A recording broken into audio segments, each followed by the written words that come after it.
reka nizere ko mumeze neza cyane. Nkuko mubibona, murabona ko nanone tugarutse muri EWAN network. Iyi EWAN network ni mining nshya iri kumara hagati y'ibyumweru 3 n'ibyumweru 4 itangiye.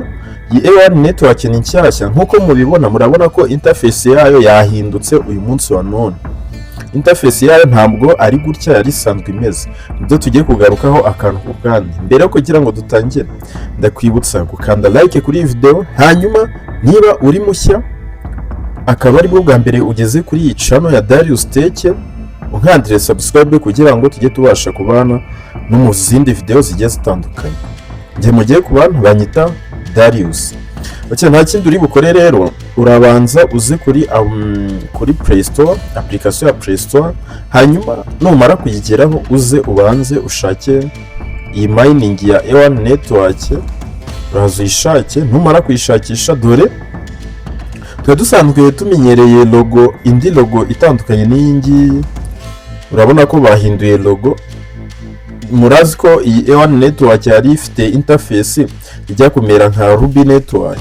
Rero ibyo bintu babihinduye. Ubu ngubu iyi EWAN network ifite iyo logo. Hanyuma uraza uya-updating application. Numara kuya-updatinga urayifungura nyine nk'ibisanzwe.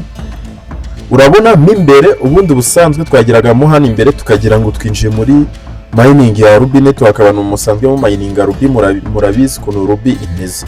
Twabaga twinjiyemo hano imbere tukagira ngo ni mining ya Ruby turi ku mining. None uyu munsi babihinduye. Urabona ko babihinduye EWAN network bayihaye indi sura. Ibintu byose nabonye babihinduye.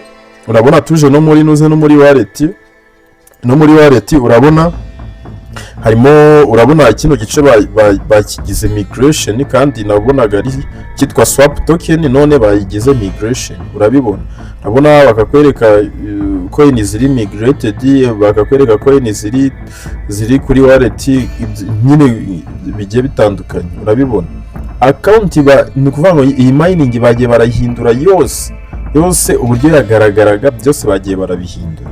Guys, iyi mining hari abantu nabwiye kuyitangira babica amazi, kandi mu by'ukuri izi mining turi gukora uyu munsi wa none, wowe uri kureba iyi video, hari igihe kizagera abantu benshi tuba tubabwira gutangira ku mining izi mining bakabica amazi, ariko hari igihe kizagera nubwo mu buzima nyine tutajya tubura kwicuza, usangiye muri kwicuza.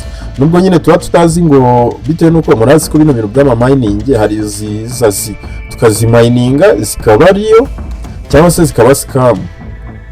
Nubwo bidakunda kubaho ko ziba scam nk'izi mining tuba turi ku mininga ziba zaragejeje application kuri Play Store, ntabwo zikunda kuba scam, ariko nabyo biba bishoboka. Gusa akenshi nyine ubusanga za zindi ziba scam ari za zindi n'ubundi ubusanga zidusaba amafaranga, cyangwa ugasanga wenda mining igiye ku isoko ugasanga isokeye nko ku giciro cya makeya, ariko urumva nyine icyo gihe ntabwo iba yabaye scam. Guys, rero izi mining mujye muzitangira nta wamenya, nkuko ushobora kuba mining imwe ukavuga ntago nzayimayininga ngo nzakomeza mining imwe, kandi mu by'ukuri yindi wanze ku mining ari nayo yabasha kugira yabasha kuzagira agaciro kari hejuru kurusha yindi wahisemo. Rero bitewe nuko ibi bintu aba ari ubuntu, nta mafaranga babidusaba, wakabikoze byose hanyuma ugategereza ikizaguha amafaranga akaba aricyo kigira akaba ariyo mahirwe yawe nyine. Guys, rero niba utari wiyandikisha muri mining ya EWAN network, reba referral code aho ngaho kuri screen yawe cyangwa invitation code, hanyuma ubashe kwiyandikisha. Niba utazi uburyo dufungura account, video narayikoze, usubira inyuma urebe video narayikoze. Iyi mining tumayininga nyuma y'amasaha 4, buri masaha 4 turaza nanone tukongera tugakanda hano nyine tukamayininga. Rero kugira inama, niba utari wayitangira haracyari igihe, dore iri kumara ibyumweru 2 hagati y'ibyumweru 2 na 3 ahari I think. Rero wabasha kwitangira hanyuma nawe ukibikaho zino coin umunsi yagiye ku isoko cyangwa se umunsi yabaye listed, hanyuma nawe ukabasha kuzigurisha. Invitation code nakubwiye niyo ngiri aho kuri screen mu nyuguti nkuru, urandika Darius 250 mu nyuguti nkuru, hanyuma nawe ubashe kutujoininga muri mining ya EWAN network. Hanyuma niba ukeneye kuza muri group ya WhatsApp, reba aho ngaho muri comment cyangwa se muri description, link mba nayipininzemo. Hari group ya WhatsApp, hakaba na channel ya WhatsApp. ubwo ujya mu cyo ushaka. Gusa nyine channel ya WhatsApp niyo tubasha kunyuzaho update zose, naho group yo biba biri aho nyine. Guys, twongeye dusubire mu zindi video rero. Ntari Darius Stage.